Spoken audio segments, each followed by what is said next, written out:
All right, our task now is to solve for non-homogeneous differential equations. And we're going to start with a method that's a little bit restrictive, but still, we can still work on it. Because although it's restricted to functions that are pretty popular, like sine and cosine, exponential functions, and polynomials. These are polynomials.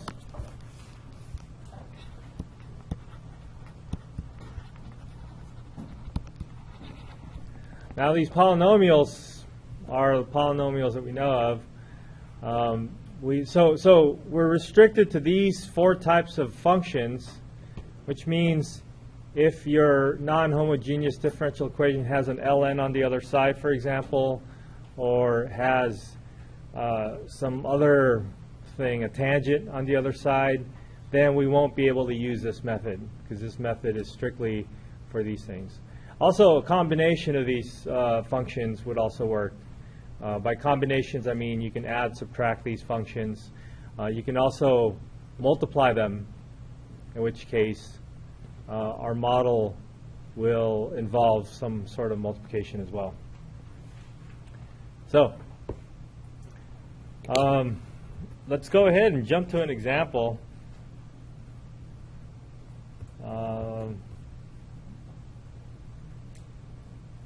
Let's try number 3.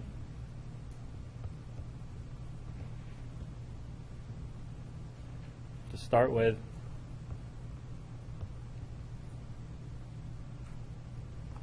And what we're going to do is we're just going to have to remember what our model function is going to look like on the other side, or on the particular. So our task is to find a particular solution.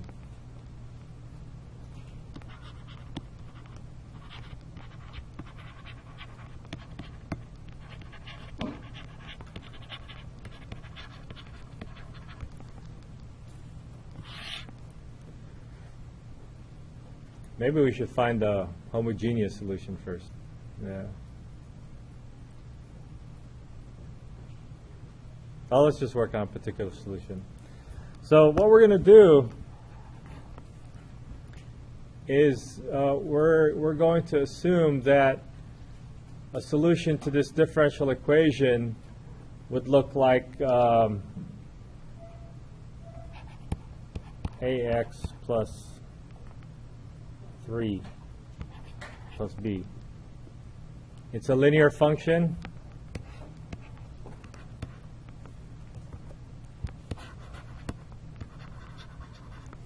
And if you have a linear function, linear polynomial, we're going to represent any linear polynomials by ax plus b. Okay? And what you're going to do is you're going to make it fit into this differential equation and set it equal to 30x plus 3. In other words, you're going to need to find our y is equal to this, and so we're going to need to find our y prime and y double prime. So y prime is going to be a, and then y double prime is going to be 0.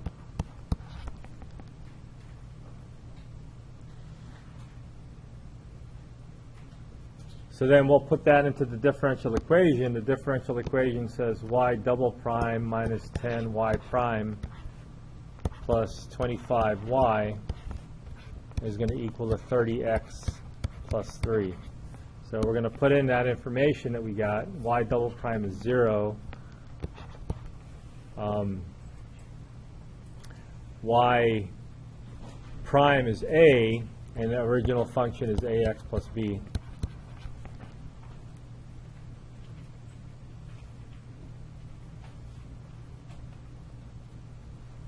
So what we have here are coefficients a and b,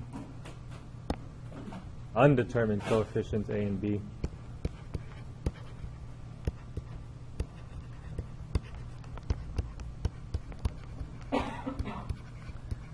That we're going to solve for based on our differential equation. 30x.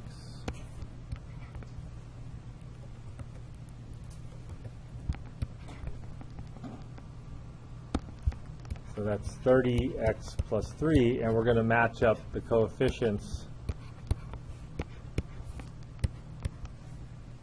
So we can do that factoring x or whatever it is you call it.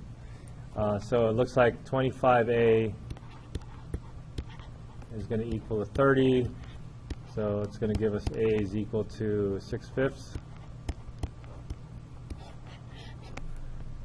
And then we have 25b minus 10a is equal to 3. And we know a is equal to 6/5. 25b minus 12 equals 3. Subtract the 12 or add the 12. 15b is equal to 15 over 25. That's just 3/5.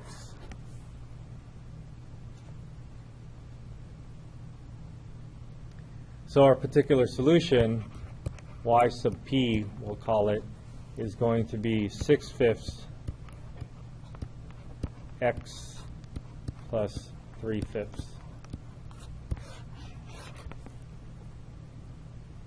Okay?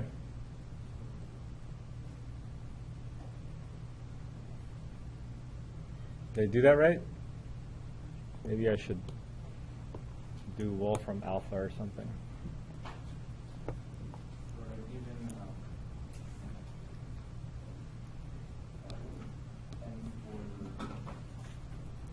Yeah. Non-Homogeneous equation. The polynomial is n order. What's the? So What's? How do we determine what the range of orders of the yeah. particular solution? So you're going to match the order of the right-hand side, and then you're going to write the most generic polynomial that is of that order. So that means if your right-hand side is just x squared, let me do this on the next page. We'll come back to this page in a minute. So if your right-hand side, let's write the differential equation. A y to the n plus a sub n y to the n, a n minus 1. These are constant coefficients, remember. And the powers in parentheses are not really powers, they're derivatives.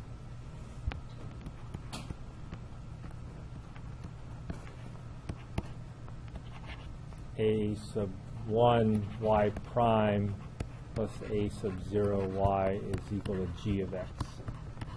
So g of x is what we're concerned about. So if g of x is a polynomial, well, first, if g of x is a constant, then your y particular will be a constant.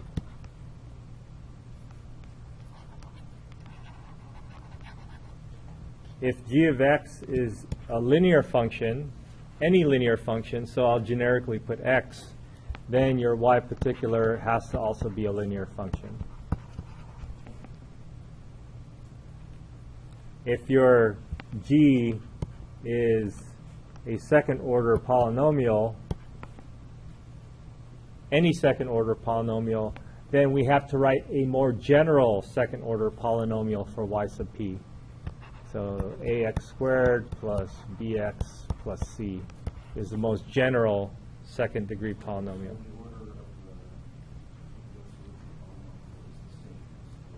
Correct. So the order of the particular solution, the order of the non-homogeneous part has to match the order of particular solution that you're looking for. And you have to make your particular solution as general as possible. So even if the g of x has missing terms, you have to include those missing terms in your generic polynomial. Okay?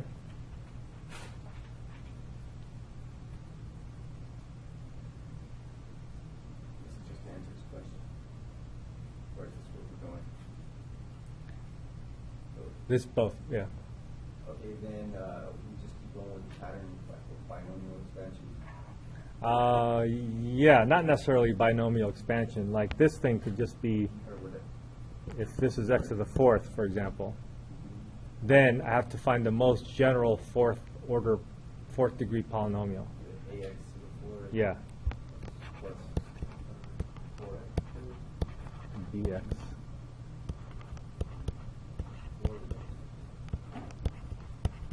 So there's a lot of coefficients to solve for. is just constant. Yeah, but those are constant that you're going to eventually solve for. Not on the test. It might be in the homework. I don't know. If you guys are doing something in the homework, if you need to solve for 5 equations and 5 unknowns, put it into Wolfram Alpha or something, and just find solutions that way.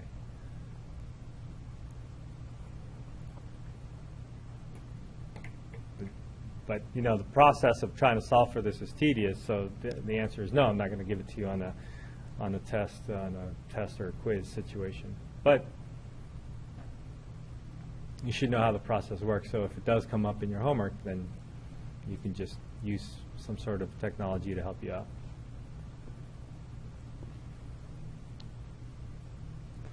So these will handle polynomials. We're not quite finished yet. Well, I mean, we're finished according to the problem that this was asking for. If this problem is asking for a particular solution, then we're done. If they ask to find the general solution to the differential equation,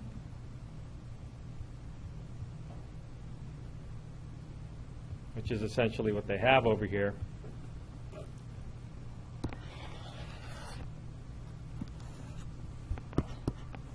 let's use a different color.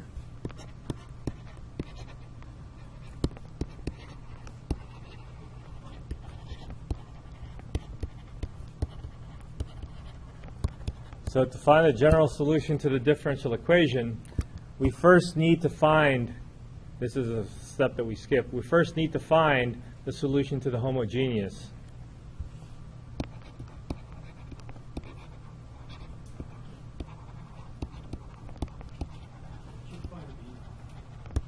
Say it again? I don't know. What did I do? I hope you guys checked my work, by the way. Just 9 over 25, let's see. I put 6/5 over here, and I canceled the 6 and the 5, and I got 12 over 1. Good so far? I added this to the other side, so that becomes positive 15. Positive 15. And then 15 divided by 25. Is that good? That's right. Okay. All right. You guys should always check my algebra. Just things happen sometimes. All right. First, we want to find the solution to the homogeneous differential equation. And so let's take a look at that again. The homogeneous differential equation is minus 10 plus 25. Okay. So y double prime minus 10y prime plus 25y equals 0. So that's the homogeneous differential equation. And we want to find solutions to this. So let's find the solution. We find our auxiliary equation, m squared minus 10m plus 25 equals 0. I think this factors to plus something. This is a perfect square, right? So we got m is equal to 5 as a double root. So our solution would be y1 is equal to e to the 5x.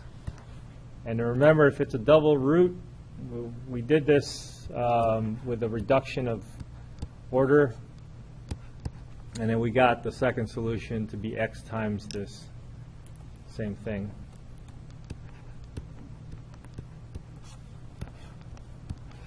So these are my two fundamental, this makes up my fundamental set, my fundamental solution set. They are linearly independent. And so the solution to the homogeneous differential equation, they call it y sub c. What do they call it? Call it something.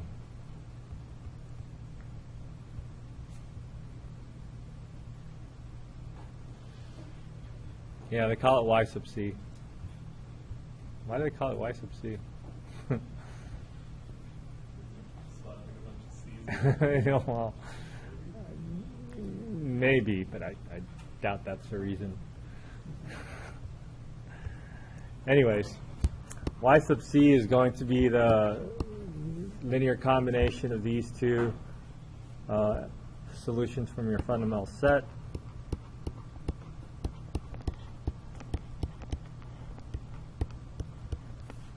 But to get your full solution to the non-homogeneous differential equation,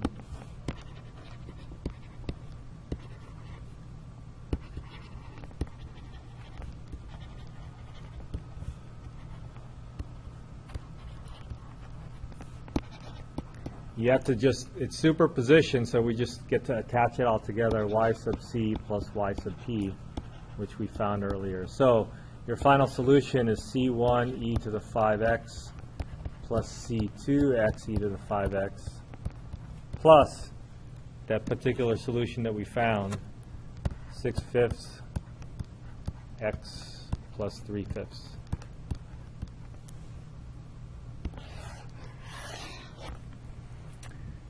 And that's that.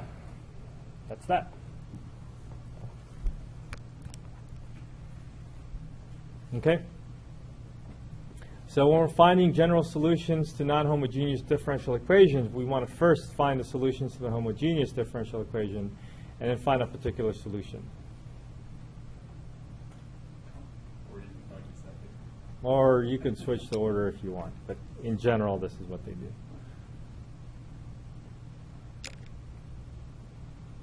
I just got really excited with the ax plus b.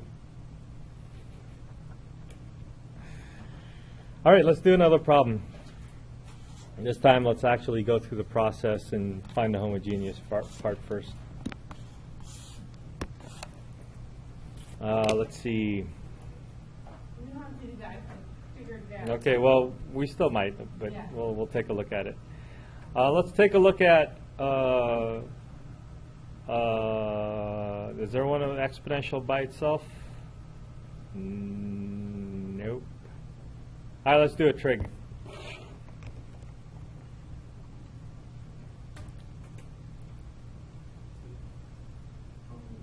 do have one question. Well, let's. What if you end up with e to the something, and then doesn't that interfere with if your non-homogeneous part is e, won't it interfere with the other part of it, with the homogeneous solution? No, it won't. You still just separately? Yeah, because the superposition principle says that the homogeneous part will all go to 0 if you put it into the differential equation. So you just ignore that they overlap? Yes. Okay. Oh, wait a minute. See, that's interesting. Weird. Doing what? Let's do it with E as E of X. Yeah. All right. But these pointers are something weird when I have to do that one. Is there one here? Which one? There's one on more. I want one where E is by itself to begin with. Do you want me to redo a homework problem? I kind of want to save the homework for you guys to do homework with. Number 7, Oh, well. number 7, number It's 22. just E by itself. Either of those count? Um, There's next. The tricky part is that there's an X in them. 24.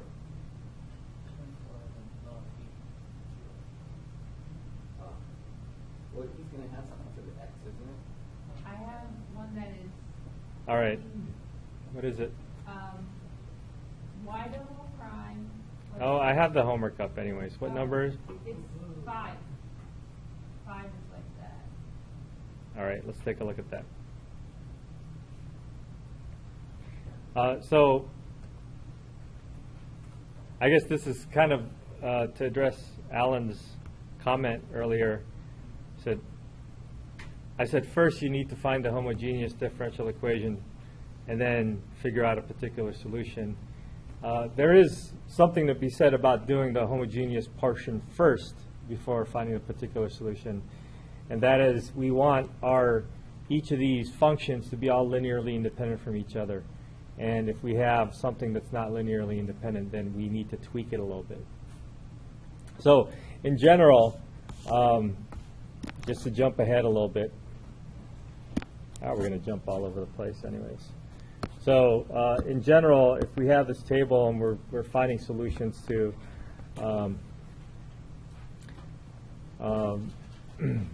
particular solutions to non-homogeneous differential equations where your right-hand side is equal to some e to the, I guess I should use m times x, then you would have an a times e to the mx.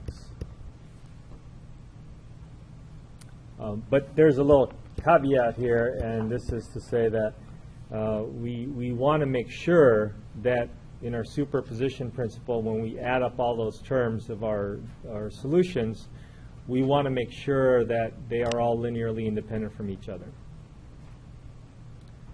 So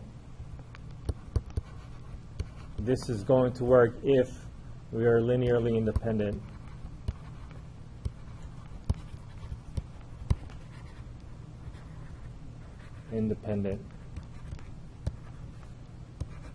from the homogeneous solutions. If it isn't, you tack on another x. And if the second solution has an x in it, you tack on an x squared. What? That's weird.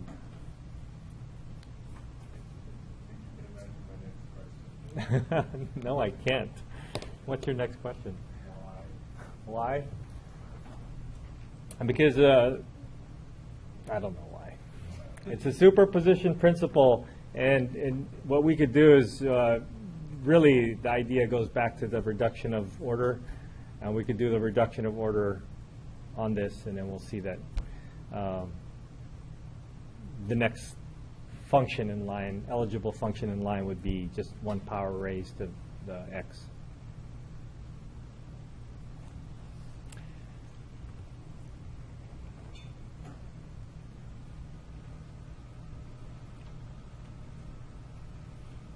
Actually, maybe I should double check. Maybe what I'm saying is wrong.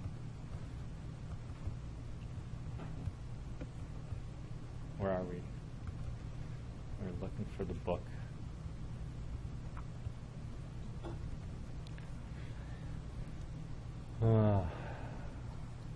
What page would this be? This would be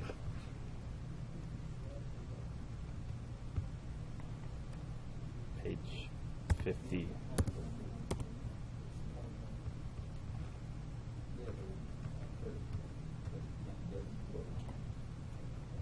52.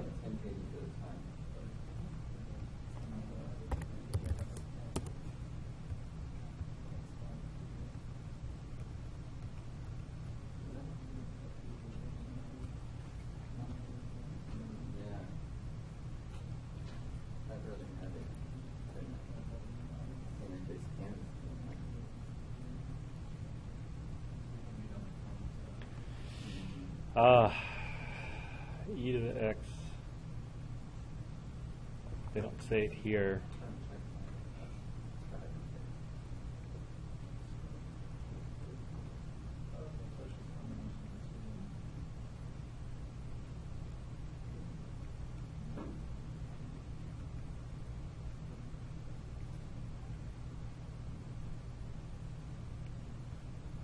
Just tack on an x. You tack on another x.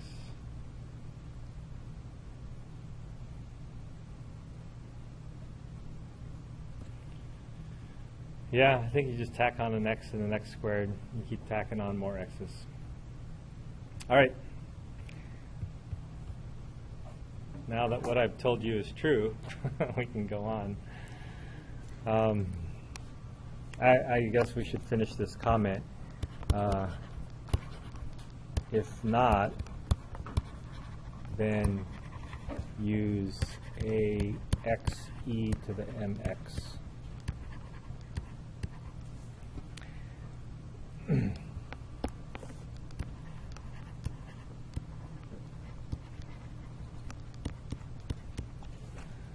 Add another x, or add, I guess add is the wrong word.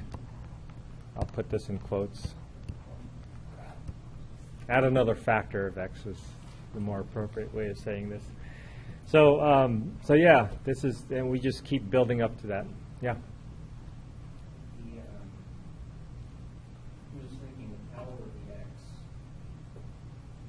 Uh-huh. If, assuming it was just the base,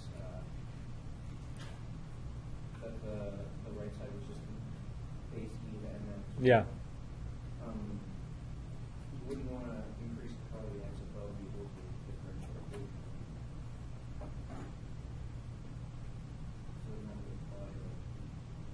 So I don't know if it would get that far. You would have it up to the order because you will only have two fundamental solutions for a second order, for example.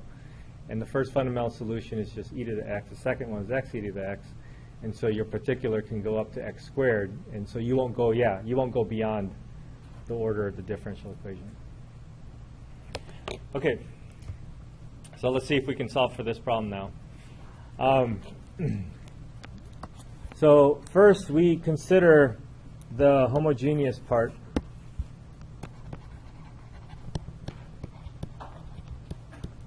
And that's y double prime plus 4y prime plus 5y equal to 0. And we will get to our auxiliary equation, m squared plus 4m plus 5 equals 0. And then we can factor this with minus 5 and positive 1. No. Oh. Oh, crap. Is it? Oh, this is a plus. Now, can I? No, I still can't.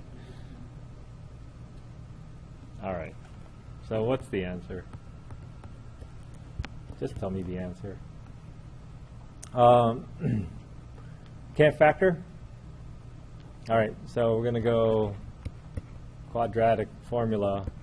Minus 4 plus or minus the square root of b squared minus 4ac 4 times 1 times 5, so it's negative 4 inside, divided by 2a, minus 4 plus or minus square root of negative 4, so that's a 2i. So this would be minus 2 plus or minus I.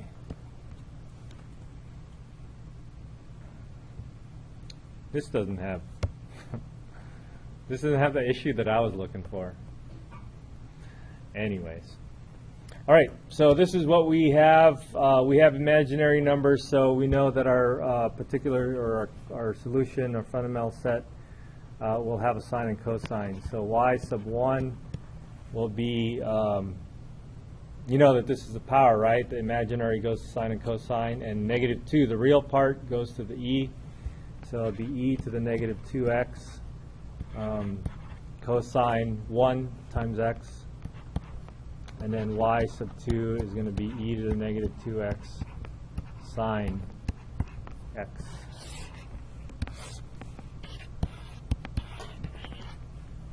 All right, so that's your fundamental solution.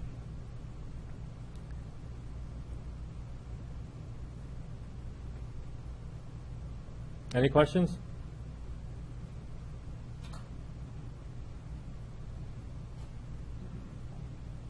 So you can look at the notes from last time to see how we got from the solution, the m equals this, to these things. So now we want to find our particular solution. And for that, we're going to guess that our particular solution is of the form e to the mx. So it's only one term is all we have to deal with. And so we will use this. Y sub p is equal to this. Y sub p prime. We could take out the y sub p. The prime is going to be minus 4a e to the negative 4x.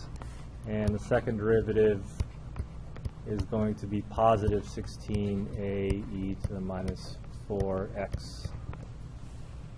We'll throw that into the differential equation, the original differential equation. We got 16a e to the minus 4x plus 4 times negative 4a e to the negative 4x.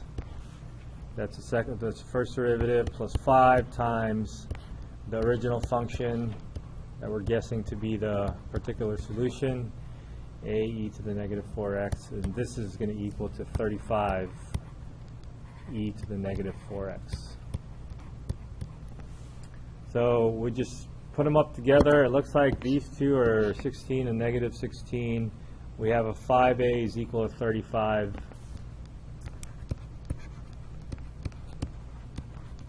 So a is equal to 7. Our particular solution, y sub p, should equal to then 7e to the negative 4x. Okay? Now that we have that, and we have our particular solution, or our solution to the homogeneous differential equation, we can string them up together. So the solution, let's call it general solution, because it looks like we have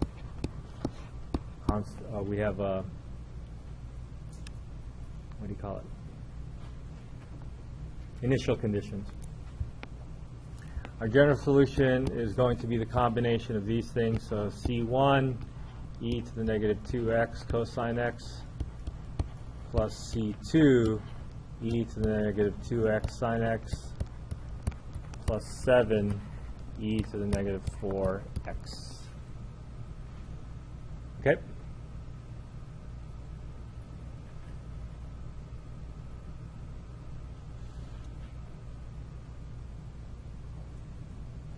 Oh, this is going to be a pain, because we're going to want to find initial conditions. Looks like we're going to need the first derivative back again, and the first derivative looks pretty product rule-ish.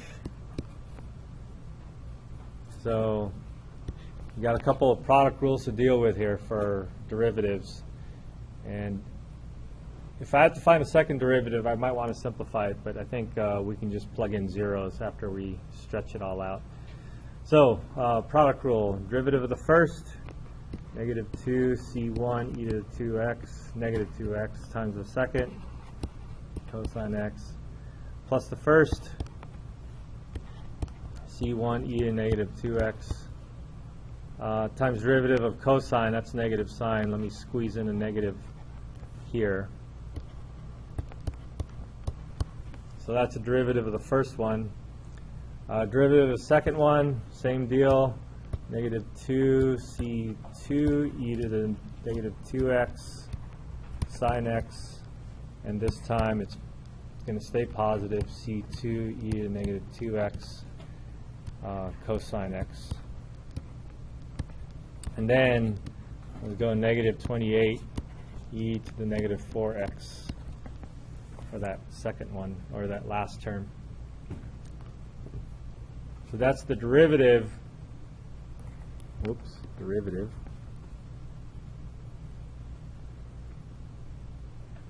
Okay? Yeah? Something wrong? This one? Yeah, it snuck in as negative.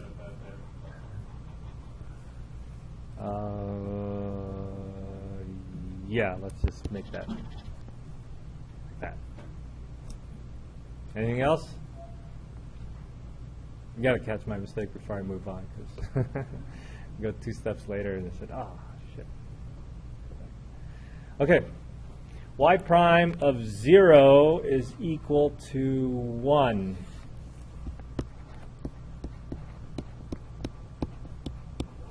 Let's drop a 0 on all these y prime things.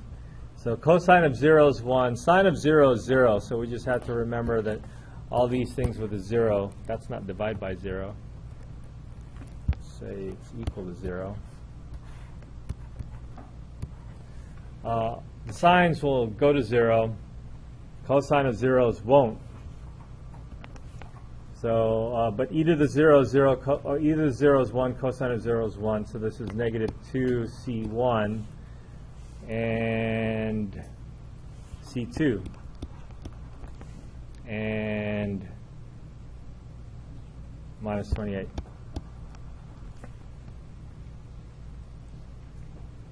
Okay?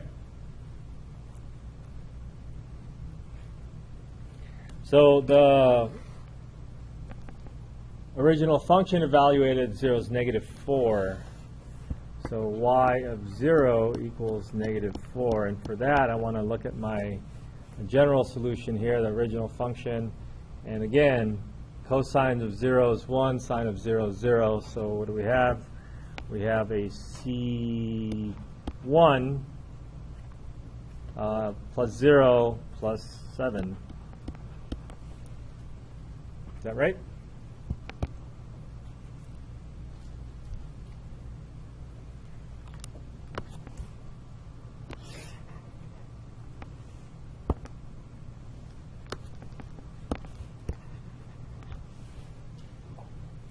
Okay.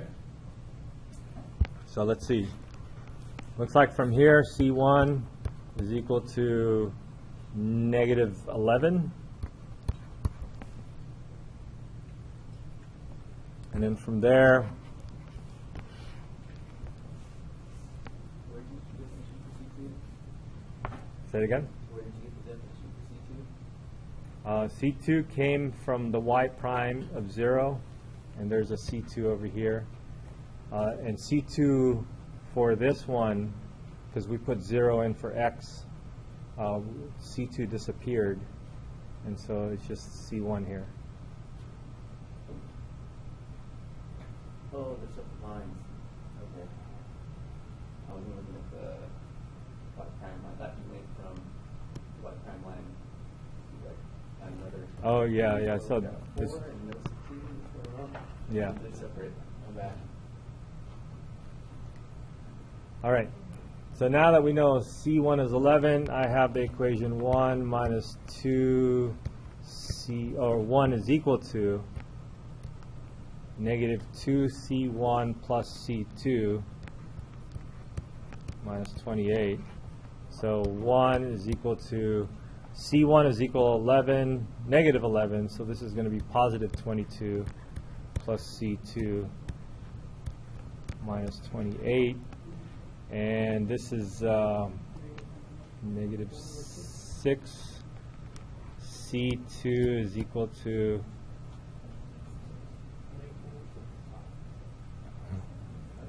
I'm getting 3 different answers here.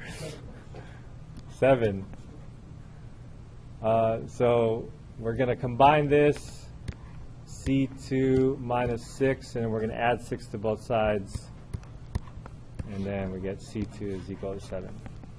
Box your answers, lest you lose it and missed all your work. So, solution. Finally, get to the solution. Y is equal to C1. We found that to be negative 11. E to the minus 2x cosine x plus C2, which we found to be 7. E to the minus 2x sine x plus our particular solution that we found earlier, 7 e to the 4x, negative 4x. The next problem is the one that has Oh, no, I'm not going to do any more homework problems. No more? No. Okay, well, can we do a different one with the? Well, combination? I need to do some sine and cosine first. Okay. Yeah. That's not a good question. What is the situation that you refer to back these two with an extra x equals? That's what she was talking about, trying to get me to do another homework problem. But I could try to make one up. I know, but see, I have to make it up so that it actually works out in that situation, and for that requires me to think a little bit. I don't want to do that. But yeah, we'll do an example. We got plenty of time. All right, sine and cosine. Just like the imaginary, the complex numbers that we saw, sine and cosine are like intimately related. And so when you have either a sine or a cosine or both, you're going to use the linear combinations of sine and cosine. What does that mean? That means, let's go back to our chart and add on to it. If you have a sine x, then just a sine x, then your guess for your particular solution problem is going to be a cosine x plus b sine x. So there's corresponding sine or cosine that needs to tag along. So if you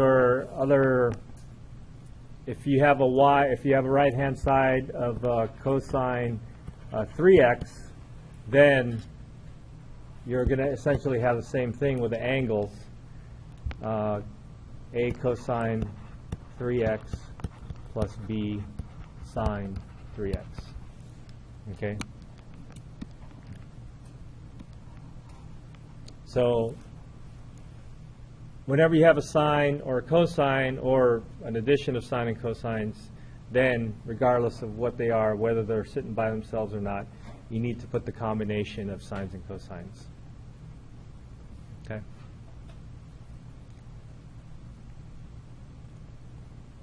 All right, so let's do this next problem, the one that has a cosine 2x.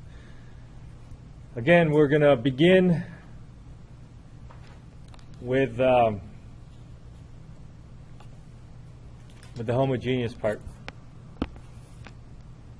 So we have 4y double prime minus 4y prime minus 3y equal to 0, with our auxiliary equation 4m squared minus 4m minus 3 equal to 0.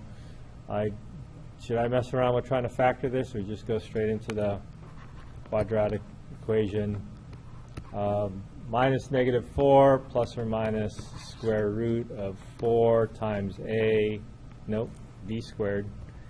So let's try that again. That's 16 minus 4 times a times 4ac, right? Oh, so it's going to become positive, so it's not going to be a... We probably could have factored.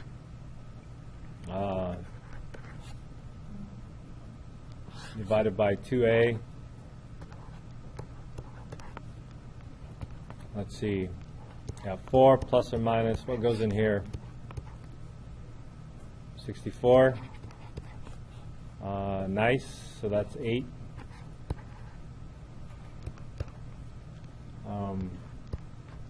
4 plus or minus 8 over 8. So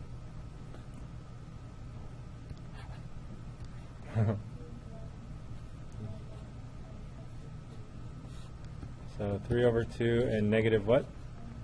1/2. So those are your powers for your exponential function. Your y1 is going to be e to the negative 1/2 x. Your y2 is going to be e to the 3/2 x. Okay?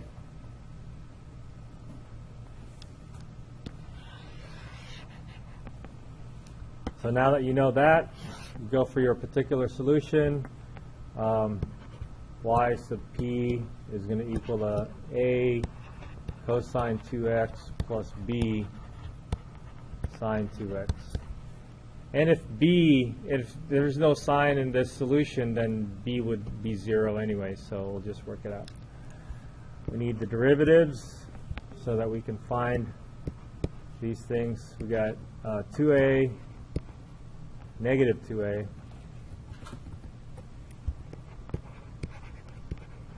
sine 2x plus 2b cosine 2x. And then the second derivative is going to be negative 4a cosine 2x plus 4b minus 4b sine 2x.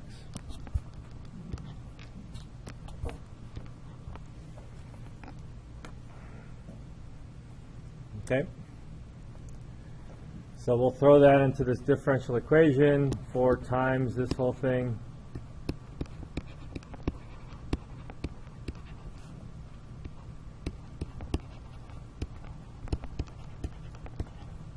Minus 4 times the derivative, first derivative.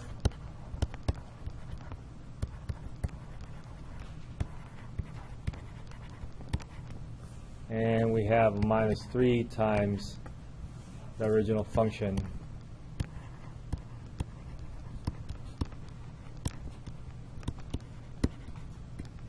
So what we really want to do is we want to set all the coefficients of sine to 0 and set all the coefficients of cosine to 0.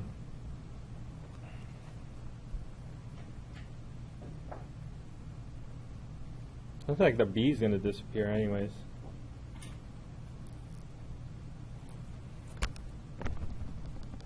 So what do we have? I'm just going to collect all the cosines together.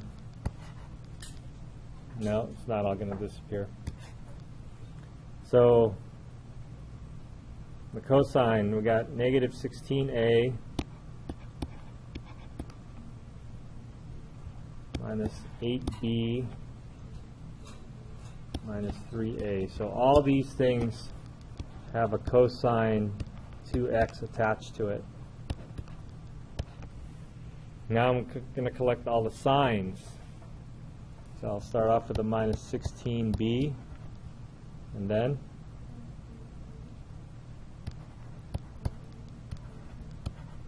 a minus 3b.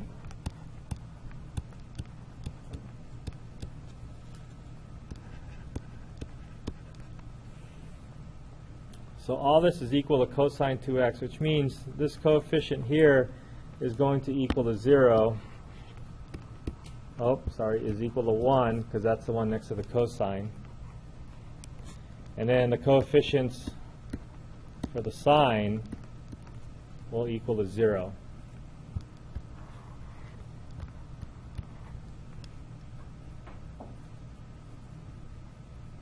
Okay? So there are my 2 equations and 2 unknowns. I will probably want to collect all the a's together, so that's a minus 19. Minus 19a minus 8b is equal to 1. And then over here, the b's get together. 8a plus minus 19b is equal to 0.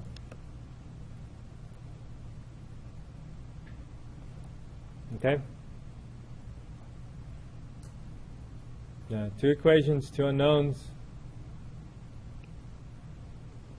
One of them set equal to 0, so I think I might want to do the substitution.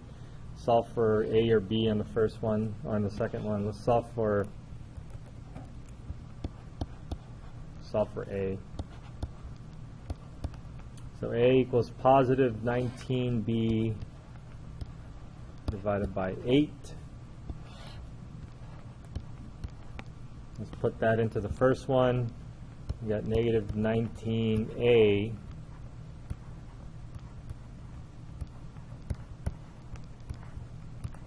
minus 8b is equal to 1. Now we have to try to solve for that.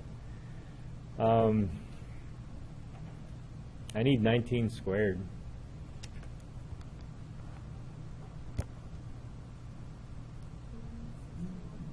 (361) over 8.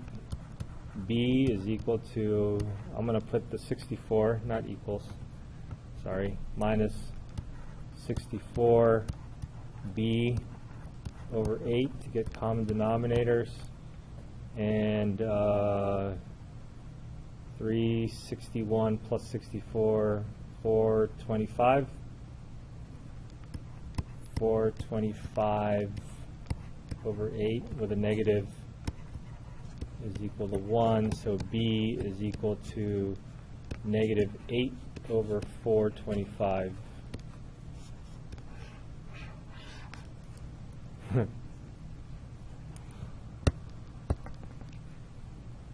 Okay, and now that you have that, you can just plug that in to this equation.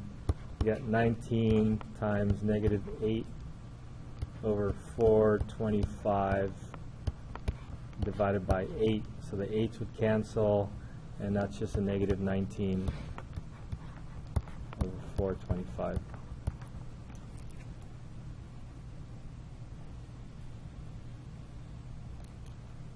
All right, my y particular. I guess I should put this back in blue. Y particular is going to be A times cosine 2x plus B times sine 2x. So A is equal to negative 19 over 425, B is equal to negative 8 over 425, and those are the just coefficients. And now you want to put that together, your general solution is going to be the C1 times, it was so long ago I forgot what the functions were, negative 1/2, positive 3/2. So e to the negative 1/2 x plus C2 e to the 3/2 x plus all this other stuff. So that's 19 over 425 cosine 2x with a negative, and another negative 8 over 425 sine 2x.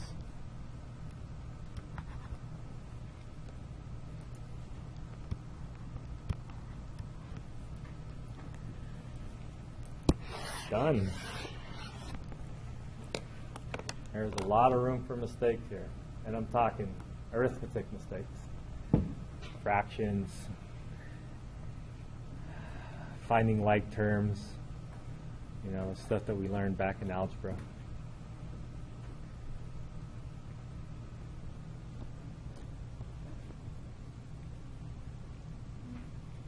This is not a homework question, it's related homework though. What, after 4.4, there's a file that says temp, and it's due on Thursday, October 12th, but it's from 4.8. Oh, just ignore that. So we don't do it? Yeah, don't do it. Okay. All right. Ready for more? Whew. More of this. There's a lot of different cases to cover. Let's case it up. So we're still looking for that case where it might repeat itself. So I think I can but I know you don't want to do it. No, we're going to find one from here. Where are my notes? Okay, let's see. Exponential.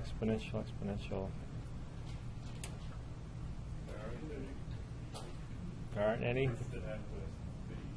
All right, so I was going to make one up. This is dangerous. Don't try this at home. Y double prime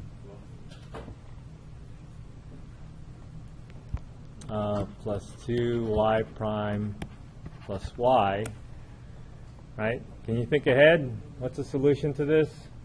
This is a perfect square, right? Okay, so the solution is 1. So we got e to the x is our solution.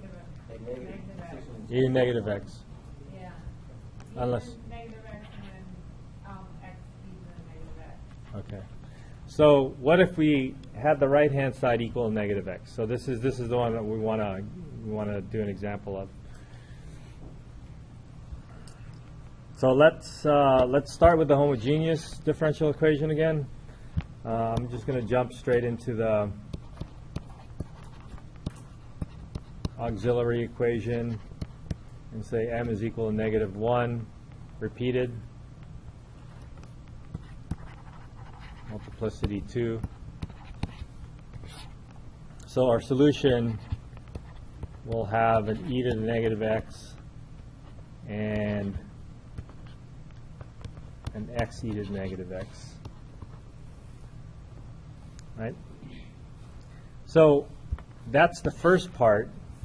The second part is that our particular solution would just be a e to the negative x, or we would think that.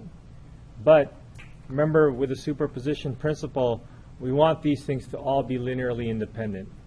And so I'm looking at this, and I'm looking at this, and say, okay, that's not going to work. I want to try again.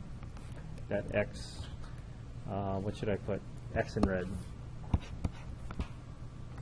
And so I'll try y particular, and then the trick is just to keep adding that x, or keep adding a factor of x.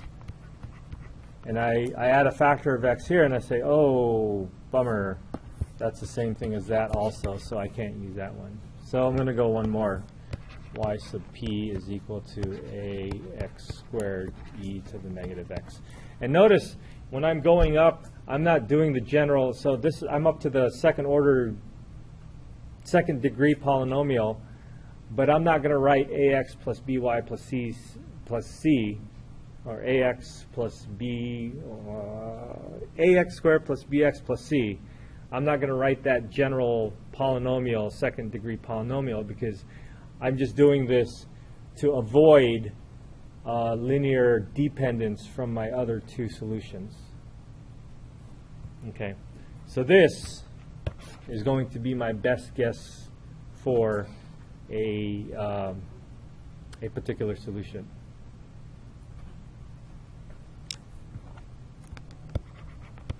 Needs to be linearly independent.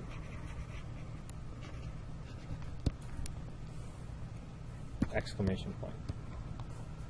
All right, so we'll work with that. We'll take the derivative and second derivatives and plug it into the equation and see what we get for A. So we have the first derivative. Oh, it's a product. So y sub p is going to be 2ax e to the negative x plus ax squared e to the negative x with a negative sign. So that's the first derivative.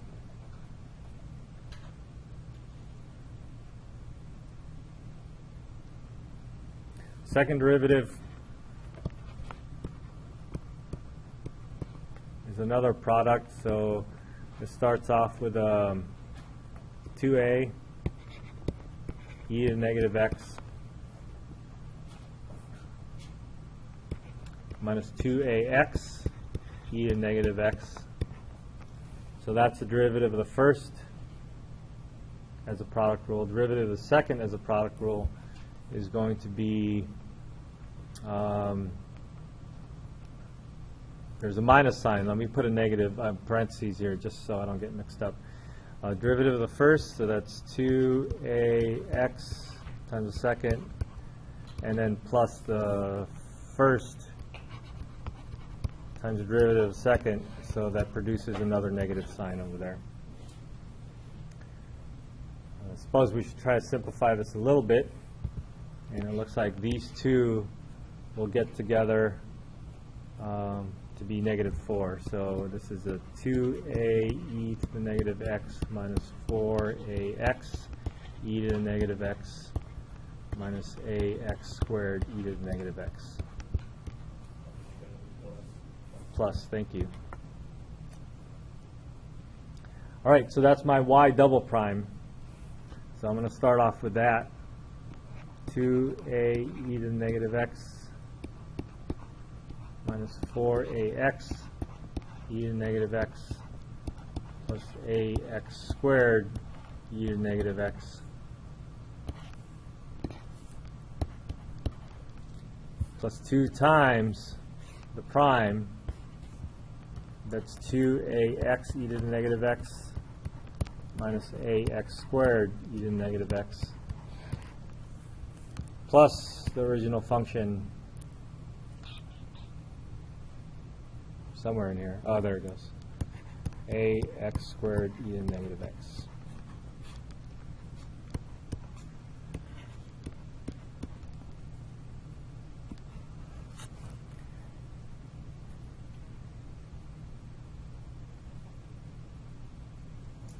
So what we have here is how many terms with the just this one? 2a e to the negative x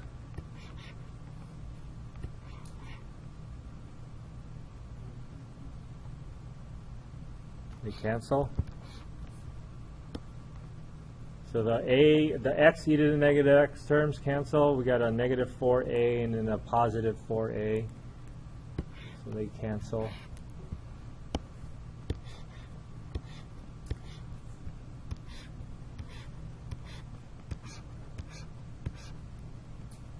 And then this will be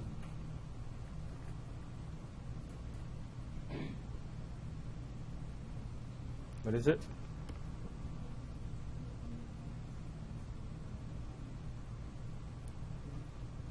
And then there's one here, and then there's one here, right? So that would cancel also. Is that right? So there's one here, there's 2 here, and then there's 1 here. So that cancels away too. Well, that's great.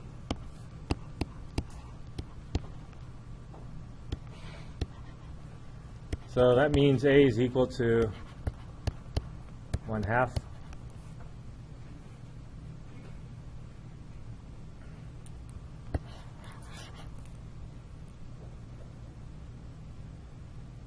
So our particular solution is 1/2 x squared e to the negative x.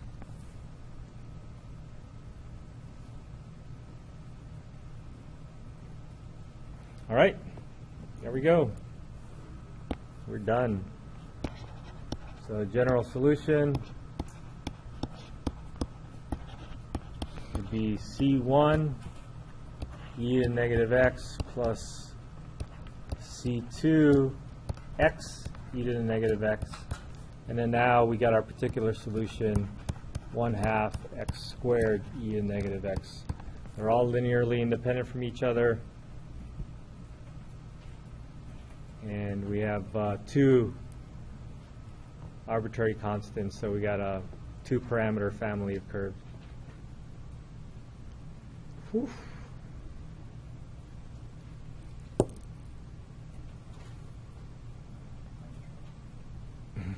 Wait, we're not done yet. But wait, there's more. So that's what happens when we do a repeating. If it matches one of our functions, if it's linearly independent from one of our functions in the fundamental set, then we need to the trick is to just tack on the extra x. All right, now let's come back over here and throw in a couple of other possibilities. I don't know if you noticed that when we're looking at some of these things, now there's a multiplication. They're multiplying polynomials and exponential functions. So let's say number 7, for example, is negative 48 x squared e to the 3x. What if your right-hand side looked like that? So what are we going to do? If your right-hand side looks like that, negative 48 x squared e to the, what was it again? Whatever, 2x.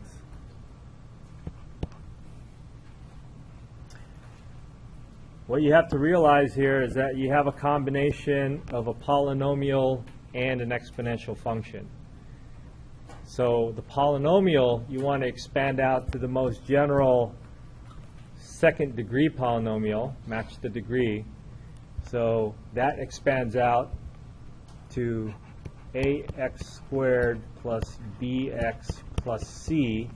I should have done this in red. And then that gets multiplied with e to the 2x.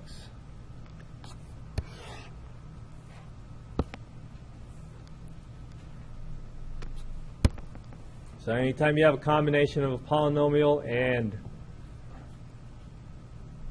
an exponential function, you would expand out. A polynomial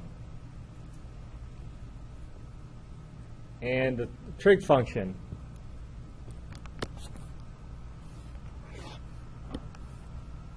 X times sine x. So this is a linear function, ax plus b. The sine is a trig function, always a combination of sine and cosine. So c cosine x plus d sine x. Yeah? So do we not slap an extra constant onto the 2x? Yeah, that extra constant can get kind of merged into the other constants, right?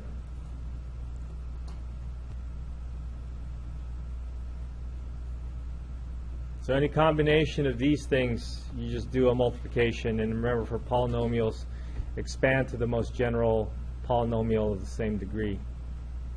And then when you're adding things, then you just add them. Yeah? So essentially, it's just combining those two.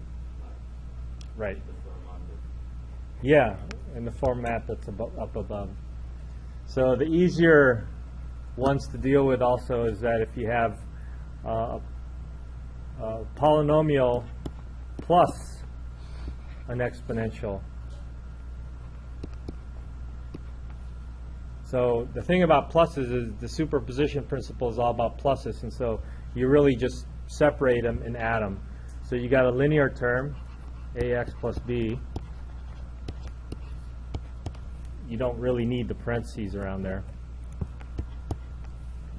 Plus, you tack on the exponential term with a plus, and so since you're tacking it on with a plus, you need another constant undetermined coefficient to solve for.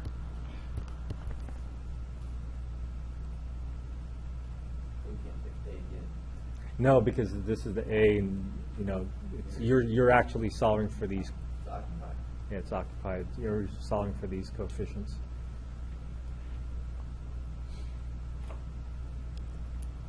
If you have two linearly independent exponential functions that you're adding,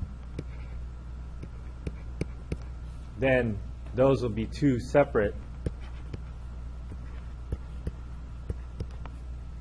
functions that are linearly independent, so you can just split them up.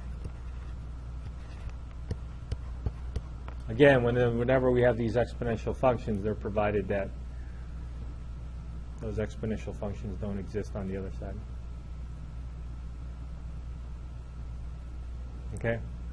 So they have a nice table in the book. You can look at the table also and try to think up of a right-hand side and imagine how your particular solution form might look like. And then the process is exactly the process that we've been doing. So some of these will be easy because you have one, maybe two variables to solve for.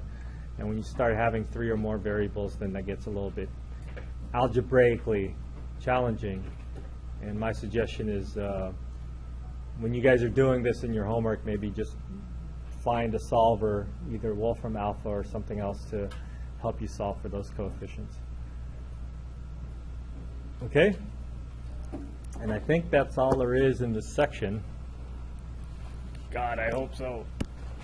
Are we not going to do 4.6? We're not going to do 4.5. I mean, sorry, 4.5. No.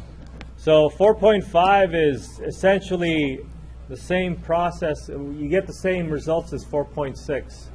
And so it's a different method. It sounds cool. It's called the annihilation method. You annihilate things. But we're not going to do that. Oh, we don't get to annihilate anything in this class.